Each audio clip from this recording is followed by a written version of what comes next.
안녕하세요, 머니클럽입니다. 오늘 아침부터 졸려 죽겠는데 달려왔습니다. 네. 지금도 그냥 새벽입니다. 새벽. 네. 예. 저희가 항상 새벽에 찍죠. 오늘도 우리 김성훈 이사님을 보러 왔는데 왜 보러 왔느냐? 원래도 보러 오려고 했는데 마침 또 관세 문제가 새벽에 오면서 이렇게 뉴스를 네. 막 보면서 왔는데 8월 1일부터 뭐 관세를 부과할 테니 준비해라 약간 이런 네. 식으로 지금 나오고 있더라고요. 우리도 그랬고 뭐 일본 쪽도 그랬고 네. 얘기 나왔는데 요 이슈에 대해서 일단은 간단하게라도 좀 브리핑을 해야 될 것 같습니다. 어떤 내용이고 또 네. 우리 시장의 영향 이런 거 좀 볼까요? 네. 일단은 많은 분들이 오늘 뉴스를 보시고서 마침 또 미국 시장도 밀렸고 그리고 환율도 좀 올라갔으니까 좀 걱정을 하실 것 같아요. 자, 그런데 먼저 이거를 먼저 말씀을 이제 드리고 싶은데 우리가 호재나 악재가 나왔을 때 이게 시장에 좀 크게 영향을 미치려면요 두 가지가 필요합니다. 첫 번째는 전혀 몰랐었던 새로운 악재 혹은 새로운 호재거나 두 번째는 이게 전혀 예상하지 못했던 상황에서 돌발적으로 확 튀어나왔어야지만 이것이 시장에 큰 영향을 위든 아래든 큰 영향을 준다라고 볼 수가 있는데 그러니까 아예 완전 새로운 악재 그렇죠. 아니면 예상 못했던 악재. 그렇죠. 요렇게 될 줄 알았는데 갑자기 이렇게 되는 막 이런 거. 그렇죠. 뭐 그런 것들이 나와야 되는데 자, 네. 아시겠지만 이번 오늘 발표된 내용 보시게 되면은 이미 4월 달에 공개된 내용 25%가 그대로 25%로 그건 그래요. 예, 발표가 되었고요. 그리고 그 국가들을 보시게 되면은 우리나라와 일본이 섞여 있고요. 그리고 말레이시아 뭐 등등 동남아시아 국가 섞여 있는데 자, 미국의 주요 기업국을 보시게 되면은 뭐 멕시코, 캐나다, 영국, 한국, 일본, 유로존, 중국 등이 있죠. 자, 그런데 그동안 보시게 되면은 중국하고 그리고 영국, 베트남의 이제 합의가 끝났어요. 나머지 국가들과 현재 협상이 진행이 되고 있는데 일본이 최근에 보시게 되면 약간 좀 이시바 총리가 뻗팅기는 모습을 살짝 좀 보여주고 있었고요. 그리고 우리나라 같은 경우 뭐가 있었죠? 바로 대선이 있지 않겠습니까? 그러다 보니까 협상을 해야 될 시기가 약간 좀 늦춰진 것도 있어요. 그래서 오늘 리스트에 일본과 한국이 포함된 거는 야 늦었다. 일본은 일단 압박을 하는 것이고요. 이시바 총리한테 한국은 압박이라기보다는 너네 이런 어떤 대선 이벤트로 인해서 약간 좀 그동안 관세 협상이 늦어졌으니까 빨리빨리 진행하자라는 식으로 일단 어떤 뭐랄까요 그냥 좀 재촉의 의미로 여러분들이 해석을 하시는 게 맞다라고 저는 생각을 합니다. 그럼 특별히 사실 근데 이 관세를 부과한다라는 얘기가 있고 나서 미국 증시는 이제 하락을 했다. 뭐 이렇게 이제 기사들이 헤드라인에 네, 뽑아져 있더라고요. 이 관련이 좀 있을까요? 우리나라 시장의 영향도 물론 중요하겠지만 전 세계적으로도 그렇고 네, 미국 시장 우리가 워낙 보니까. 네. 그러니까 트럼프 대통령의 협상의 기술이 있어요. 이번에도 보시게 되면은 BBB 법안에 대해서 7월 4일까지 하자라는 식으로 하지 않았겠습니까? 근데 네. 결국은 또 해냈어요 또. 네. 근데 미국 법을 보시게 되면은 굳이 7월 4일까지 할 이유가 전혀 없습니다. 전혀 없어요. 쉽게 말해서 트럼프 협상 기술 중에 하나가 뭐냐면은 그 시한을 갖다가 일단은 못 박아 두고 빨리빨리 약간 푸시를 하는 그런 부분들이 없지 않아 있거든요. 근데 이번에 보시면 7월 9일로 있다가 현실적으로 7월 9일이 안 되잖아요. 네. 또 한 달 또 딜레이 됐죠. 8월 1일로. 네. 그러니까 계속 푸시를 하는 어떤 그런 상황이기 때문에 물론 시장은 이제 이런 것들을 불편해하죠. 그쵸. 또 하나 이제 중요한 것은 나스닥 지수도 얼마 전에 신고가를 찍었어요. 네. 그리고 우리나라도 마찬가지죠. 네. 그러다 보니까 마침 좀 뭐랄까요, 좀 신고가를 찍은 상황에서 이런 이슈가 나오게 되면은 소위 말해서 이제 차익 실현 욕구를 좀 건들 수 있습니다. 핑계같이. 네, 좀 많이 먹었잖아. 많이 먹었으니까 좀 팔고 가자. 라는 어떤 그 정도의 여러분들이 이제 시그널 정도로 이해를 하시면 될 것 같고 이게 진짜 악재면요. 나스닥 지수가 오늘 보시게 되면은 장중에 밀렸다가 다시 올라갔어요. 네네. 그러니까 느낌이 뭐냐면 힘이 강하다는 뜻이에요. 이게 진짜 악재였으면은 마이너스 저는 1.5% 2%까지 확 밀렸어야죠. 그쵸. 그렇죠. 뭐 막말로 우리가 그 당시 4월 6일이죠. 그 당시에 나스닥 지수가 상당히 큰 폭의 급락 흐름이 나왔었고 네. 우리나라 증시도 그게 발표되어서 다음날 몇 프로 떨어졌죠? 거의 장중에 5% 넘게 네, 떨어졌잖아요. 맞아요. 네. 오늘 그렇게 될까요? 저는 그렇게 안 될 거라고 보고 있습니다. 어쨌든 간에 이제 4월만큼의 어떤 충격이 나올 거라고 저는 생각하지 않고 있고 또 하나는 자, 그럼 사람들도 이렇게 생각하죠? 관세와 무관한 섹터가 뭐가 있지? 라고 생각했죠. 또 하나. 네.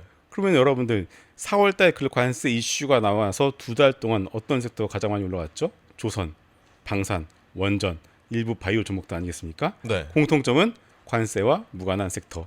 만약 그렇게 따지면은 이번에 우리가 오늘도 얘기했지만은 조선, 방산, 원전이 지난주 금요일부터 엄청나게 밀렸잖아요. 네. 그러면 그 섹터들이 이번에 오늘 관세 이슈로 인해서 어떻게 되겠죠? 다시 올라갈 가능성도 있겠죠. 예. 그래서 저는 여전히 뭐 조선, 방산, 원전 같은 상반기의 주도 섹터는 쉬어갈 지연정, 그 쉬어가는 흐름이 뭐 기간 조정이든 가격 조정이 될 수 있겠습니다만은 적어도 가을까지는 우리가 오. 계속 열어두고 볼 필요는 있을 것 같습니다. 근데 이게 그러면 단기적인 영향이 뭐 만약에 오늘 있으면 있을 정도고 네. 아니면 뭐 정말 길다면 이번 주에 잠깐 네, 있는 그렇죠. 거 말고는 이거를 뭐 이슈적으로 크게 뭐 8월 1일까지 막 덜덜 떨면서 보고 아, 있는 건 그렇죠. 전혀 아니다. 아, 그렇죠. 이게 뭐 방향을 바꿀 만한 이벤트는 저는 아니다라고 생각을 하고요. 네. 그러니까 결국 이게 빨리 협상하라는 것 아니겠습니까? 네. 미국이 우리나라로 하여금 뭐 실질적으로 25%라는 숫자 자체가 말이 안 되는 숫자고 네. 그렇기 때문에 일단 이것을 가지고서 서로 줄 건 주고 받고 받을 건 받고 또 하나 네. 우리나라 같은 경우는 뭐가 가지고 있죠? 조선을 가지고 있잖아요. 네. 미국이 제일 원하는 것들을 가지고 있으니까 이 카드를 적절히 이제 활용을 한다라면은 그리고 또한 이제 현대차 같은 경우도 뭐 막말로 관세 이슈에 노출된 상황이지만은 이미 트럼프 대통령이 당선되자마자 어떻게 했죠? 바로 정의선 회장이 트럼프 네, 백악관 갔죠. 가서 네. 발표했잖아요. 그렇죠. 예, 그래서 이런 것들을 다 종합을 해봤을 때는 우리가 그렇게 여러분들께 걱정할 정도만큼의 어떤 이슈는 아니다라고 저는 생각을 합니다. 그럼 기왕에 어차피 뭐 이렇게 방향을 바꿀 정도의 이슈는 아니라고 네. 관세는 말씀을 하셨으니까 지난주 한 막판 정도에 네. 방향이 아예 바뀌는 거 아니야 싶은. 아, 그렇죠. 그러니까 왜냐하면 이게 또 올라온 것도 많이 올라와서 조금만 빠지면 네. 사실 또 상투 이런 그렇죠. 잡은 분들에 대한 네. 공포가 어마어마할 거거든요. 네. 근데 마침 또 지난주 막판에 좀 맞았는데 그러면 뭐 관세도 단기적이라고 하면 이 방향이 전혀 흔들리지 않았다고 보시는지 향후 시장에 대해서. 네, 그 지난주 흐름을 보면서 제가 초반부터 이제 제 블로그나 지인들한테 어떻게 얘기했냐면은 네. 좀 고기를 굽고 있는데 네. 불판이 좀 탄 것 같다. 네. 좀 불판을 좀 갈고 갈 필요가 있을 것 같다라는 표현을 했어요. 오. 이게 좀 신박한 표현이긴 한데 네, 처음 들어봐요. 이게 좀 이제 과열이다 이거지. 어. 좀 이제 너무 이제 과열이니까 아. 좀 판 좀 갈고 가자. 판을 갈고 가는 그 시기에서 지난주 여러분이 나타났던 흐름이 뭐가 있었죠? 현대제철이 올라왔잖아요. 네네. 롯데케미칼 같은 종목들이 그쵸, 올라오고, 네. 그러니까 이런 약간 좀 약간 순환매가 있었어. 이런 것들이 이제 추세를 가지고서 뭐 롯데케미칼, 뭐 철강 주식들이 V자로 탁 치고 올라간다. 네. 이런 흐름을 예상하기는 아직까지는 어렵지 않겠습니까? 아 오히려 그럼 그쪽은 다시 또 오늘 또 관세 이슈가 불거졌잖아요. 그럼 다시 또 확 내려가겠죠 이제. 예, 그래서 일단은 그냥 좀 과했었던 부분들이 있었기 때문에 네. 어느 정도 쉬어가는 흐름이 지난 2주 동안 있었다고 생각을 하고요. 또 하나 수급을 보시게 되면은 외국인들보다는 기관 중심으로 해서 매도가 좀 나왔어요. 네. 그게 뭐냐면은 기관들 같은 경우에도 이제 상반기에 어느 정도 좀 벌어놨기 때문에 소위 말해서 수익률을 확정을 짓고 싶어 하거든요. 네. 그냥 수익률 확정 짓고 그냥 하반기엔 놀자 이렇게도 갈 수 있습니다. 그리고 또 하나 이제 의외로 좀 펀드 환매에 대한 부분들이 좀 있었던 것 같기도 해요. 그래서 펀드 환매가 나오게 되면 당연히 팔 수밖에 없잖아요. 그렇죠. 네. 이런 것들이 좀 복합적으로 엮이면서 어제 지난주 금요일 특징 보시면은 뭐냐면은 뭐 섹터를 안 가리고 다 들었어요. 그냥 상반기에 좀 올랐네 싶은 것들은 조선, 방산, 원전, 바이오, 라면, K 뷰티, 엔터, 뭐 전력기기 그냥 좀 올랐네 한 섹터는 다 밀렸거든요. 네. 그러니까 이걸 가지고서 어떤 섹터에 어떤 노이즈가 있었다, 어떤 섹터에 어떤 악재가 있었다라고 해석하기는 너무 어렵죠. 네, 그냥 좀 올랐기 때문에 좀 팔고 가자 이 정도로 보시면 될 것 같고, 자 그렇다면은 저는 이제 지난주에 불판 좀 갈고 갔으면 좋겠다라는 생각을 했는데 금요일의 흐름만 놓고 보면은 네. 이거는 불판을 가는 게 아니라 장사를 접는 건가? 라는 생각이 들었던 것이 사실인데, 예. 근데 장사를 접는 건 아닌 것 같고요. 네. 여전히 이제 이번 정부의 스탠스가 정말 확고합니다. 확실히 부동산을 죽이겠다는 건 아니겠지만, 네네. 그러니까 돈을 지금 풀고 있잖아요. 네네. 추경을 하고 있고, 한국은행도 금리 인하할 것이고, 그리고 환율도 지금 오늘 좀 올랐습니다만은 환율도 어느 정도 1,400원대 밑에 있었다는 얘기는 뭐가 있냐면은 금리 한국은행의 금리를 그래도 인하할 수 있는 여력이 있다는 뜻이거든요. 여기에 대해서 지금 지난해부터 기업들이 밸류업을 통해서 배당을 조금씩 늘리고 있지 않겠습니까? 네. 자, 그럼 그게 뭐죠? 기업들이 쌓아놓고 있는 고가에 쌓아놓고 있던 현금들이 풀린다는 뜻이에요. 이것들을 다 묶어서 우리가 하나의 키워드로 설명할 수 있는데 바로 유동성입니다. 그렇죠. 뭐 돈 풀리고. 그렇죠. 그러면은 자 유동성이라는 것은 이게 물이에요, 물. 물과 돼서 네. 딱 흘려 보내주면은 어디든지 흘러가겠죠. 아 그렇죠. 근데 네. 그걸 갖다가 지금 부동산은 딱 막아놨어요 지금. 자 부동산을 막아놨으면 어디로 가겠죠 이제? 어디로 가야 되잖아요. 네. 그냥 뭐 그냥 가만히 있지 않거든요. 흘러가는데 부동산을 막아놨기 때문에 자연스럽게 지금 주식시장 오고 있단 말이죠. 네. 그러면 주식시장으로 왔을 때 그러면은 지금 시장은 유동성은 풍부하다는 거죠. 그럼 유동성이 풍부한데 주식시장이 만약에 어떤 이런 오늘 같은 돌발 악재가 아니겠지만 어떤 약간의 이슈가 있었을 때 이런 것들을 잘 버텨줄 수 있는 어떤 체력이 하나의 어떤 요인이 되지 않을까 저는 이렇게 생각하고 있기 때문에 시장에 대해서는 여러분들은 크게 걱정할 필요는 없지 않나 싶습니다. 근데 이게 참 부동산 쪽 길을 막아놨다고 하셨는데 이게 이제 제가 얘기를 하다 보면 주식하시는 분들 제일 많이 만나고 그렇죠. 뭐 부동산 투자하시는 분들도 있고 이렇게 이래저래 만나다 보면 확실히 부동산 투자하시는 분들은 요런 비슷한 이제 요런 분위기니까 네. 이런 얘기가 나오면 막 이제 난리가 나. 그렇죠. 이거 뭔 말이 안 돼. 어차피 안 된다. 이제 화가 나 있어 네. 일단.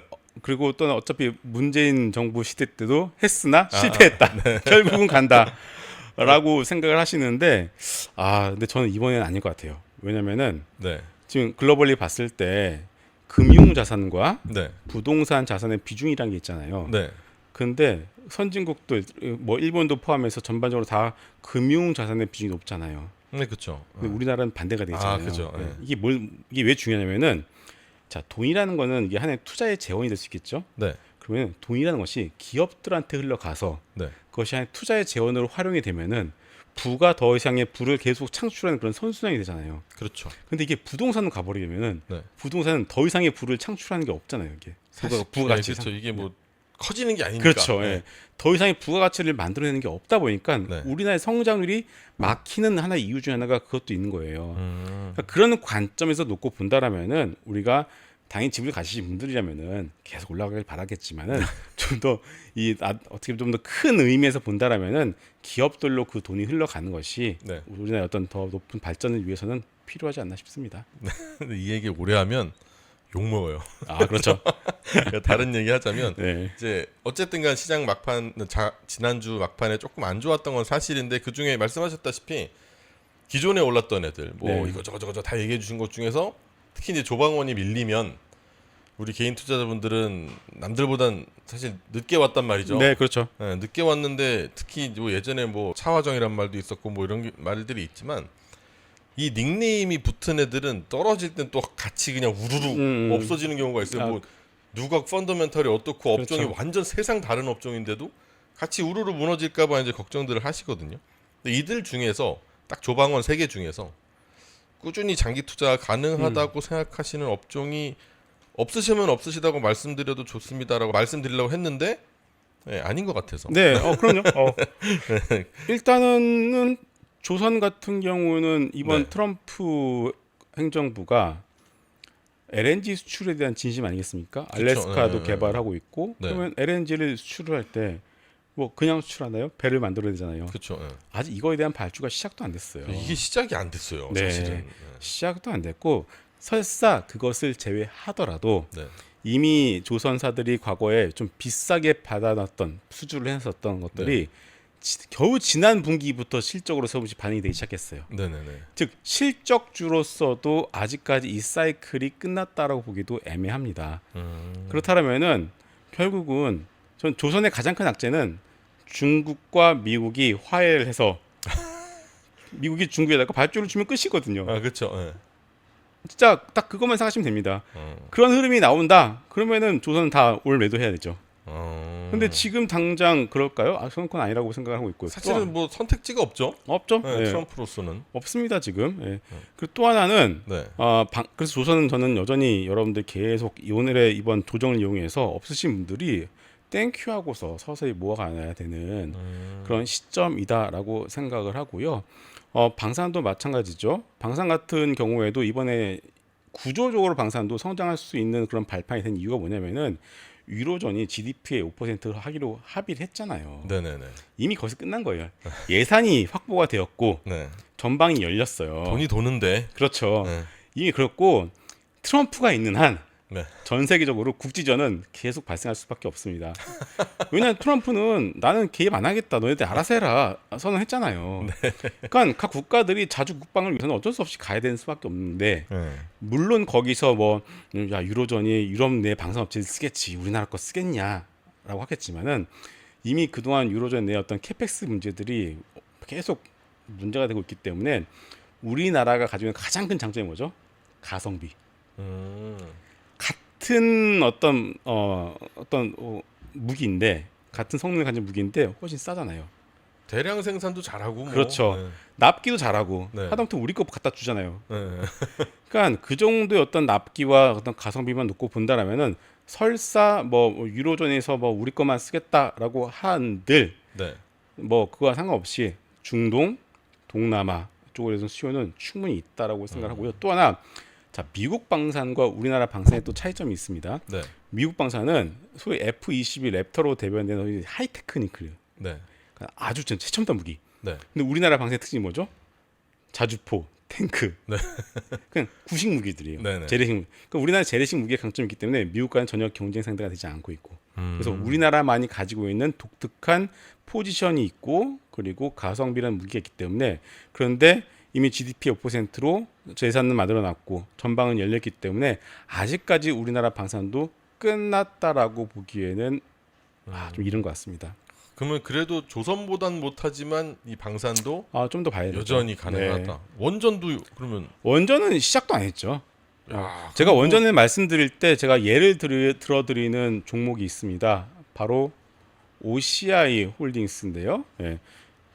여러분 2007년도에 OCI 홀딩스가 그 당시에는 이제 이름이 동양제철화학이었죠. 예. 그 종목이 2007년도에 대세 상승이 2007년도에 한번 나왔었고 쉬었다가 2009년도까지 다시 한번 2차 파동이 나왔는데 자, 그 당시에도 올라갔을 때 3개월 정도 강하게 올라갔다가 또 옆으로 3개월 정도 박스권에 갇혀 있는 흐름이 나왔어요. 여러분들 한번 월봉 차트를 한번 여러분들 딱딱 찍어 보시면서 OCI 홀딩스 그 당시에 동양제철화학의 월봉의 어떤 흐름을 한번 참고를 해보시는 건 좋을 것 같은데 제가 드리고 말씀은 뭐냐면은 어차피 그 당시에 OCI 홀딩스도 태양광의 어떤 시장이 열린다는 어떤 그런 내러티브를 가지고서 주가가 상당히 크게 올랐었고 네. 지금 원전 같은 경우도 똑같아요. 새로운 에너지원이잖아요. 어떻게 보면은 원전이 이제 전 세계적으로 퍼진다라는 어떤 내러티브를 가지고서 강하게 슈팅이 나왔어요. 그런데 원전 같은 경우에는 아까도 제가 더 동양제철화학을 다시 한번 말씀드렸습니다만은 OCI 홀딩스죠. 그 당시에도 한 7개월 정도 이제 한 7월에서 8개월 정도 강하게 올라가는 그 기간 사이에 3개월 정도 쉬어가는 흐름이 있었어요. 왜냐하면 이게 좀 조선은 실적이 나오잖아요. 네. 방산도 실적이 나오잖아. 그렇죠. 두산에너는 안 나와. 그렇잖아요. 아직 안 시작도 안 했어요. 네, 아직 안 나와요. 안 나왔기 때문에 일단은 이번에 또 7월달, 8월달 실적 시즌이잖아요. 네. 그래서 그런 것들을 감안한다라면 좀 쉬어갈 수는 있을 거라고 생각을 합니다. 그래서 하지만 그럼에도 불구하고 이제 두산 에너비티가 가지고 있는 너무나 완벽한 내러티브 이거는 진짜 자고 일어나면 원전 뉴스가 전 세계에서 쟤도 원전하고 뭐 계속 나오기 때문에 이거는 원전에서 어떤 대형 사고가 한번 터지지 않는 이상 이 원전의 내러티브는 쉽게 꺾이지 않는다. 또 하나 작년이 우리 여러분들 AI에서의 가장 중요한 화두는 뭐였었죠? GPU 칩을 구하는 거였잖아요. 네, 그렇죠. 올해 여러분들 엔비디아 GPU 칩 구하기가 뭐 어렵다 이런 얘기 들은 적 있나요? 없어요. 네. 올해 AI의 가장 큰 화두는 에너지입니다. AI는 이제는 워낙에 많은 데이터 돌리는데 돌리는데 에너지가 네. 들어가잖아요. 자, 이게 지금 보면 이게 어떻게 보면 소프트 AI라고 해야 되나요? 어떻게 보면 소프트웨어를 돌리는 거잖아요. 그렇죠. 예. 자, 그러면 여기서 끝나는 게 아니죠. 지금 이번에 테슬라가 자율주행차를 만들었죠. 네. 그럼 이게 시간이 지나면 지날수록 자율주행 전기차는 뭐 떨어지기보다는 좀 더 발전될 가능성이 높지 않겠습니까? 그렇죠. 그 다음 단계는 뭐죠? 피지컬 AI잖아요. 로봇. 네. 걔네들 뭘로 충전할 거야? 맞잖아요. 그렇죠. 예. 로봇은 여러분은 휴대폰 충전하고는 이제 차원이 다릅니다. 차원이 다르겠죠. 예. 네. 지금 데이터 센터 돌리는 것만으로도 벅찬데 네. 로봇이 진짜 뭐 상용화가 된다라고 한다라면은 그것들 돌리는 건 또 엄청난 에너지를 필요할 거 아니에요. 그러겠죠. 그러니까 이 에너지 사이클은 여러분들 그냥 이게 1년짜리가 아니에요. 이거는 진짜 1년 최소 2년, 3년을 보고서 여러분들이 보셔야 되고 또 이렇게 말씀하시는 분들이 또 있어요. 아니 로봇이 뭐 당장 내가 내년부터 쓸 것도 아닌데 네. 이게 뭐 너무 앞서 나간 거 아니냐라고 하는데 이 에너지원을 만드는 어떤 원전 같은 경우에는 하나 만드는데 지금부터 준비를 해야지. 그렇죠. 예. 지금부터 준비를 해야지 3년, 4년에 이게 된단 말이에요. 그러면은 로봇 세상이 만약에 3년, 4년 뒤에 온다고 가정하면은 지금부터 준비를 해야 된다는 거예요, 이제. 그렇죠. 뭐 이거를- 아파트 지는데도 몇 년 걸리는데. 그렇죠. 이거를 감안하면은 지금의 전력기기들, 전력기기, 뭐 HD 현대일렉트릭이나 LS 일렉트릭, 일진전기, 산일전기 같은 것들도 포함해서 저는 그래서 원전도 마찬가지지만 전기가 모자라기 때문에 결국은 신재생도 된다라고 보고 있어요. 어. 왜냐? 모자라거든. 아. 뭐든 써야 돼 지금은. 아. 그래서 저는 지금 근데 이 얘기는 제 생각이 아니라 국제 에너지 기구의 생각이에요. 어차피 모자라다. 어차피 원자력을 사실 지금부터 만들어봤자 하나 시간도- 만드는데 이따만큼 그렇죠. 걸리는데. SMR 같은 경우 상용화가 2030년이거든요. 그쵸. 그럼 예. 그 사이는 뭘로 할 거냐? 지금 당장 돌릴 수 있는 게 LNG, 석탄, 신재생이잖아요. 그쵸. 신재생 될 수밖에 없어요. 또. 그래서 근데 여러분들 또 뭐 기술은 발전되고 에너지는 더 필요하고 하고 그렇죠. 있는데 사실 전기를 뽑아낼 곳은 원자력이 아무리 기똥차도 뭐 한참 걸리니까. 그렇죠. 시간이 걸리죠. 네. 그리고 이거는 갑자기 든 생각인데 만약에 자, 신재생이 지금 간헐성 문제 때문에 네. 살짝 좀 뭐랄까요? 이게 뭐 좀 뒤로 밀려 있는 상황이잖아요. 조금 소외받긴 하죠. 두 개가 있어요. 신재생 간헐성 문제. 네. 뭐 그래서 바람이 안 분다든가 네. 뭐 태양이 구름 군 때문에 안 되는가 뭐, 그거 있는데 그거를 보완하기 위해서 ESS 배터리를 쓰잖아요. 네. 자, 그럼 배터리 효율이 기존보다 훨씬 더 좋아지거나. 그쵸. 저장했다 네, 쓰니까. 그리고 또 하나 이 신재생이 보조금을 받는 이유가 네. 효율이 좀 떨어져서 그래요. 아직까지는. 아, 네네. 그러면 자, 앞으로 1년, 2년, 3년 뒤에 기술이 더 계속 발전이 되면서 이 효율이 확 올라가게 되면은 어떤 현상이 발생하냐? 야, 굳이 원전은 안 써도 되겠는데? 라는 것도 발생할 수 있습니다. 거기까지 갈 수 있다고 보세요? 저는 그런 가능성도 있을 것 같아요. 그래서 여러분들 태양광 좀 공부해 보시면은 태양도 새로운 기술이 계속 나오고 있거든요. 원전만 여러분들 SMR 같이 그리고 핵 융합 같이 새로운 기술이 나오는 게 아니라 태양광의 경우에도 효율을 높이기 위한 기술들이 계속 개발이 되고 있어요. 아, 그 패널도 뭐가 자꾸 이렇게 추가가 되고 있어요? 그렇죠. 자, 그럼 그것뿐만이 아니죠. 자, 네. 배터리는 전고체가 있잖아요. 아, 그렇죠. 네. 자, 전고체가 나오면 또 이것도 얘기가 달라지는 거예요. 그렇죠. 네. 그러니까 이런 것들이 기술의 발전이 우리의 생각보다 빠르게 다가오기 때문에 지금 이 시점에서 우리가 가지고 있는 내러티브, 상상 그리고 시나리오가 어느 순간 또 어떻게 바뀔지 몰라요. 그렇죠. 예, 그래서 우리가 지금 시점에서는 원전을 갖다가 당연히 좋게 보지만 진짜 향후의 시간이 지나서 뭐 신재생 쪽에서 기똥찬 기술이 나오거나 네. 아니면은 전고체 배터리가 본격적으로 상용화되거나 이렇게 되면 또 내러티브가 확 뒤집어질 수가 있습니다. 그러니까 이런 것들도 먼저 우리가 미리 생각을 해놔야지 나중에 그런 흐름이 왔을 때 바로 포트폴리오 변경하거나 혹은 그런 기술에 해당하는 종목들이 올라갔을 때 소위 말해서 비중을 확 태울 수 있겠죠. 그런 것도 미리 좀 여러분들 한번 생각을 해보셔도 나쁘지 않을 것 같습니다. 어쨌든 지금까지의 이 조방원은 무너진 게 아니다. 아니죠. 아직은 전혀 아니죠. 아니고 조정해서 오히려 담을 수 있는 기회일 수도 있으니 그렇죠. 잘 한번 지켜보시면 네. 좋겠다라고 하는. 네. 그리고 또 힌트가 있었어요. 그 어제도 그렇고 네. 지난주에 이것들이 밀렸을 때 네. 외국인들이 무엇을 샀나 봤더니만 또 조방원이에요. 근데 그럼 거세게 밀렸다고 하기에도 너무 네. 많이 올라와서 예. 이 정도는 사실 조정을 받아도 그렇죠. 네, 예, 그렇죠. 그리고 또 보면은 기술적으로 봤을 때도 거래량이 없어요. 그죠. 네, 맞죠. 거래량도 없이 밀려. 왜냐면은 다들 하다가 그냥 구뚝뚝 밀리는 거지. 네. 막 그냥 쏟아진 게 아니었거든요. 예. 이게. 또 요즘에 우리나라 증시 특징이 뭐냐면은 오를 때는 또 무섭게 그죠. 무슨 한국전력 갔다가 무슨 갑자기 이렇게 올리는 것처럼 막 SK이노베이션 상한가를 보내고 이러면서 또 밀릴 때는 또 이게 마치 오늘 안 팔면 상장 폐지가 될 것처럼 막 팔고 약간 좀 변동성이 심해서 그렇지 네. 최근에 조정에 대해서는 크게 걱정하지 않으셔도 될 것 같습니다. 또 한참 올라오면 변동성이 심한 그 시기 약간 있죠 또. 네, 그렇죠. 자 그러면 이제 이 중에서 또 이제 상반기에 코스피가 그래 좋았네, 변동성이 커졌네, 무섭지만 또 갈 것 같네 하지만 코스닥은 야, 네. 많이 못 올랐죠, 그죠? 그렇죠.